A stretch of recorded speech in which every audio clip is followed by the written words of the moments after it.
Dini.com. Simleble.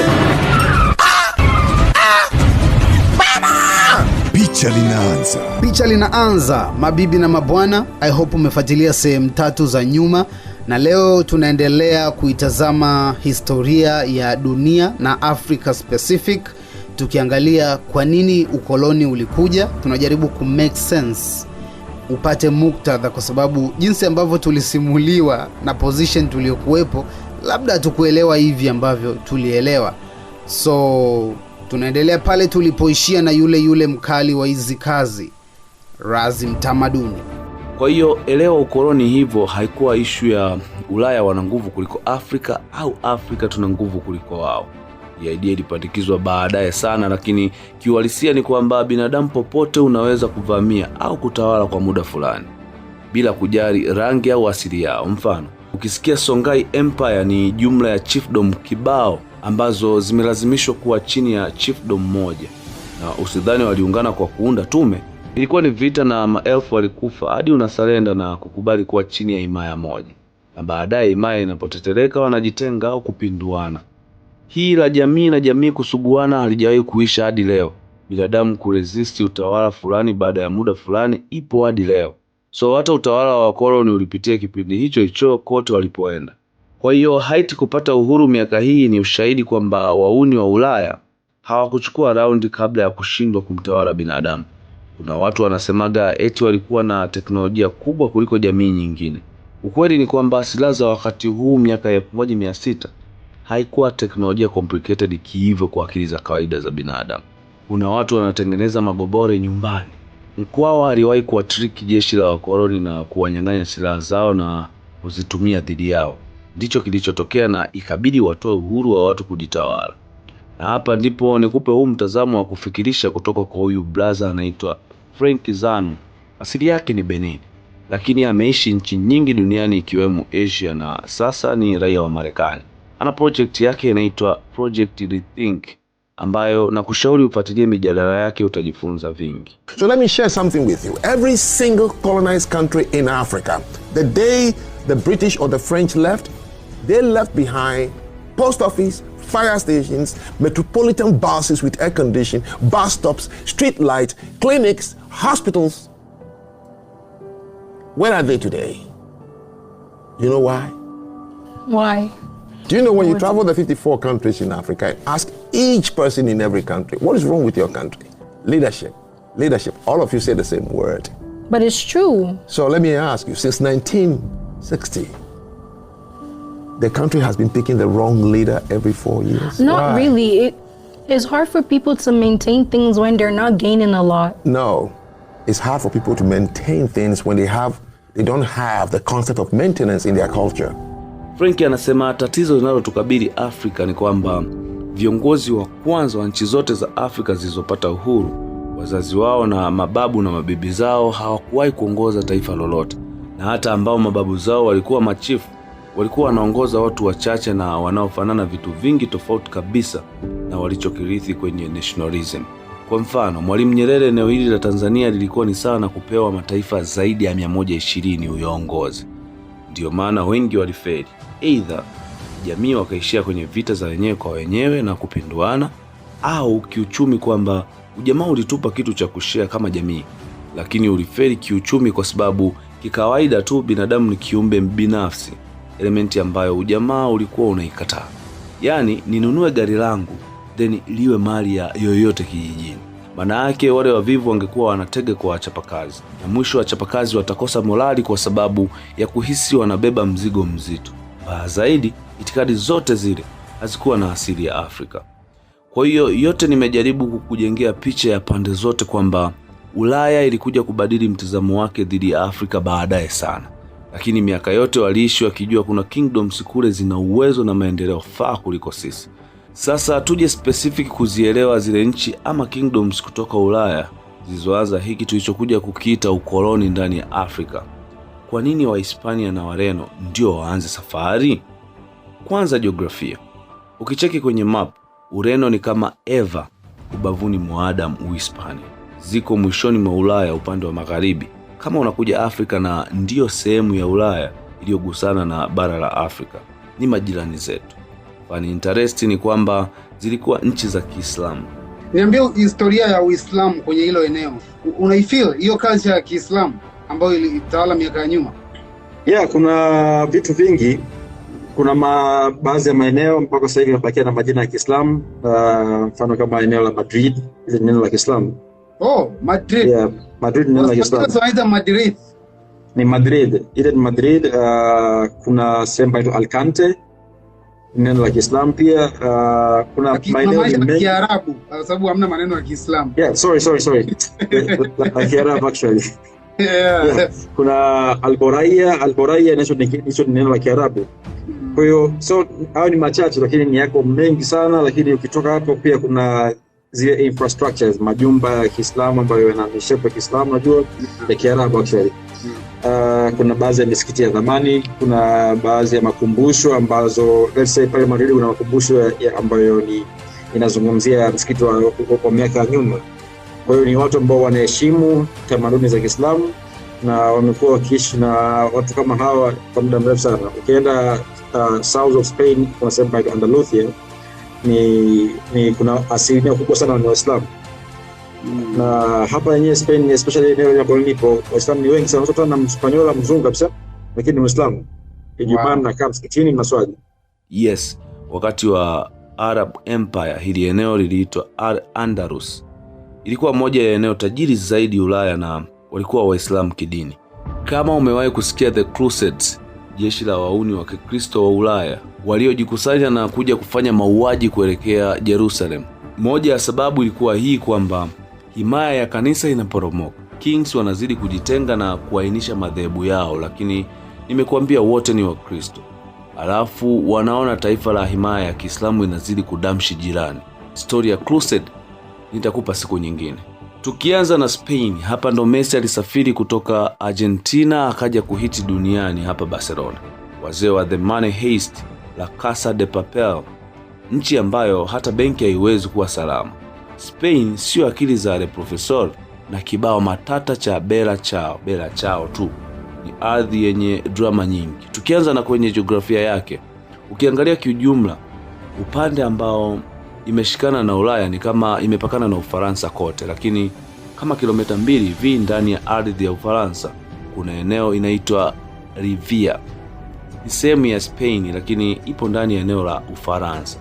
Kwa kizungu situation ya geopolitics wanaita enclave, yani eneo lililozungukwa sehemu kubwa au yote na nchi nyingine lakini linajitawala kivyake. Kwa Afrika tuna Lesotho ambayo ni kama kidoti ndani ya South Africa. Gambia imemezwa na Senegal pande zote kasoro upande wa bahari tu, wanaita Kwasi Enclave. Katikati ya huo mpaka pia ndo kuna kanchi wanaita Andorra, labda ndo nakasikia, ni nchi ya milima mitupu, wanaishi kama watu 80 hivi.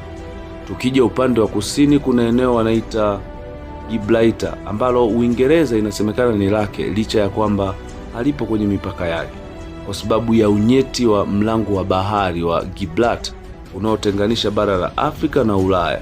Ukiangalia kalivyokaa kwenye map ni mbali na UK, lakini ndo hivyo, historia ina mabaki ya ajabu. Maajabu mengine, Spain ndo nchi pekee ya bara la Ulaya ambayo inashare mpaka wa nchi kavu na Afrika. Kuna miji miwili inaitwa Ceuta na Melilla ambayo ipo Morocco. Ukiwa hapa Spain ni upande wa pili wa maji, lakini maisha ya pale na sheria zinazoongoza ni za Spain na wanaishi kama Ulaya. Ni moja ya vitu interesting kuhusu boda za dunia. Ifuatilie kwa muda wako. Picha linaanza. Bwana, hondo unawajia hivi punde. I think what Madine.com has managed to capture, the stories are very captivating. Sijui kwa Kiswahili nisemaje. Haiboi hata kama ni kitu kizito, unakuwa interested kuendelea kusikiliza. So ukiwa Spain na Portugal, yani Ureno, ukipiga hatua chache bahari ya Atlantic hii hapa. Na ukumbuke bahari ni mlango pekee wa kutoroka kwenda popote duniani. So vijana wanajitosa kuzamia Afrika na kwingine. Kingine wa Afrika waliwahi kuikolonize Ulaya. Yes. Labda umeshangaa, lakini ni moja ya sababu ilifanya wa Spain kuanza kukimbia kujitosa baharini. Kivipi? Miaka hii walimaliza vita ya Reconquista. Ilikuwaje? Nimekuambia hili eneo liliitwa Al-Andalus. na lilikuwa chini ya utawala wa Kiislamu. Haimaanishi watu wote walikuwa Waislamu, kwa sababu nimekuambia tawala za Kiislamu ndo pekee kwenye historia zilikuwa hazilazimishi wananchi wao maeneo zinapotawala kuwa dini hiyo. Waliweka kodi ambazo tabaka lenye pesa wengi walilipa na kuishi bila bugudha, lakini ukiamua kubadili dini unaishi kwa kodi ya chini zaidi. Nimekuambia utaifa ulianza kama wewe ni kabila gani, baadaye ukawa wewe ni dini gani, kwenye nationalism ikawa wewe ni nchi gani, ambayo tunaishi nayo hadi leo. So ukiwa sio wa nchi hii, hata kama una ndugu nchi hii, ukija wanakutreat kama mgeni. Basi ndicho tawala za Kiislamu zilifanya wakati huu ambao utaifa ulikuwa dini. So baada ya ule utawala kusheki, waliibuka wauni kutoka Afrika, kabila moja wanaitwa Wababeri, ambao wanatokea Morocco, Algeria na Tunisia ya sasa, na walikuwa Waislamu na walitaka kulitawala lile eneo na walifanikiwa. Huku Ulaya walifahamika kama Moors. So kama nilivyokuambia, huwezi kumtawala binadamu muda mrefu bila idhini yake. Wareno na Wahispania walipigana na Waafrika ambao ni Moors kwa karne 7, wakashinda 1492. Hapa ndo walijikuta vijana wengi wametoka vitani, wana teknolojia ya vita na meli, na pesa hakuna. Ukicheki life linakaba. Wakoloni wa Babeli haikuwa shughuli nyepesi kuwaondoa. Serikali ikaona hapa tunazalisha wahaini. Waliona namna sahihi ni kuwafanya waondoke wakazunguke popote duniani, vinginevyo Disemba 9 watatoka hawa. So kupitia makampuni private na serikali wakawa wanafadhili michongo ya hizi safari zao za kuizunguka dunia kutafuta rasilimali. Kwa hiyo historia ya Wamoors ambao ni Waislamu wa Afrika kwenda kuitawala Ulaya ni kama inafichwa hivi kwa sababu ya inavyoelezwa, lakini ni moja ya sababu ya Wahispaniola na Wareno kuwa wazungu wa kwanza kuzunguka dunia. Sababu nyingine ni utajiri wa dunia ulikuwa India na Asia kiujumla. Lulu ya dunia ilikuwa manukato kwa sababu dunia inanuka. Dhahabu kwa sababu ilitumika kama pesa na media of exchange kwa ujumla, na viungo vya chakula na nguo za silk. Sasa kutoka Spain na Ureno, njia fupi ya kufika India na China haihitaji bahari, lakini ilikuwa lazima upite kwenye maeneo ambayo yapo chini ya himaya ya Waturuki au Waarabu ambao ni maadui. So either walitoza kodi kubwa au sometimes walikataza hizi route. Na hapa ndo hizi kingdoms zikaamua kutumia njia ya kuzunguka kwa maji. Na hapa ndipo tunakutana na watu kama Vasco da Gama. Huyu mwamba ni Mreno aliyechoka mboga bila pilipili. Safari yote ya kuzunguka bara la Afrika hadi kutua rasi ya Tumaini Jema South Africa ilikuwa anatafuta viungo vya pilau na mboga India miaka hii 1498. Imagine, Ulaya ya wakati huu sio maisha tu yalikosa ladha, hata chakula hakina ladha na ardhi haiwezi kuproduce chochote chenye ladha. Hadi wanaume wanajitosa baharini kufuata chachandu India au Columbus. Naye ni wakati huu alisikia story kwamba ukituma proposal Spain wanakupa meli ukazurure. Ndio maana skuli tulisikia sana stories za wauni kama Vasco da Gama na Christopher Columbus. Wote walikuwa wauni wazururaji wa dunia kupitia bahari. Tofauti yao ni kwamba Columbus alikuwa Muitaliano, means anatokea makao makuu ya himaya ya Roma. Alipeleka proposal kwa serikali ya Spain ambayo ni kingdom ndogo kwamba wakiingia baharini na kuelekea magharibi, kwa sababu dunia ni duara, anaamini atakuja kutokea mashariki ilipo India, achukue mazaga mixa girigirani. Wakampa fungu, na aliposeli west kwenye bahari ya Atlantic akaishia kukutana na Amerika Kaskazini. Na aliporudi akamwambia King, oya, nimefika India. King akamuuliza, kwa hiyo chachandu ziko wapi? Christopher akaanza, ndikuta wale wa India hawana chachandu, lakini wana vitu vingine utakavyovipenda zaidi. Mkuu akauliza, vitu gani?